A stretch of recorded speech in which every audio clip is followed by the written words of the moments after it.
అయినా అందరూ బాగున్నారా? ఈ రోజు మనం బండి మీద ఏమేమి సరుకులు ఉన్నాయో అన్ని చూపిస్తాను నాన్న. ఒక్కొక్కటిగా చూపిస్తాను, అవి ఎలా ఉంటుందో కూడా చూపిస్తాను. ఒకసారి చూస్తున్నారుగా, ఇదే బంజరాలు అంటే కూరకి మంచి టేస్ట్ గా ఉంటాయండి. ఫ్రై చేసుకోవచ్చు, మంచి క్వాలిటీ ఉంటది. ఇలాంటి క్వాలిటీ గల చేపలే తినాలి, చాలా బాగుంటాయి.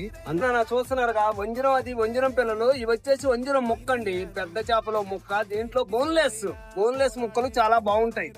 బోన్లెస్ వేయించుకోవాలండి, చక్కగా కడుక్కొని ఒక 5 నిమిషాలు నానబెట్టి శుభ్రం కడుక్కుంటే చాలా ఫ్రెష్ గా ఉంటది. దాన్ని ఫ్రై చేస్తే మీరు ఏ కూరలు వేసుకున్నా నంబర్ 1 గా ఉంటది. ఇదే నాన్న బోటు మెత్తళ్ళు అంటే. ఈ బోటు మెత్తళ్ళు చాలా బాగుంటాయి నాన్న. ఈ బోటు మెత్తల్లో ఇసుక ఉండదు, అందుకనే క్వాలిటీ. ఈ కొత్తగా వచ్చిన సీజన్ లో పడ్డ బోటు మెత్తళ్ళు చాలా ఇసుక లేకుండా క్వాలిటీ ఉంటది.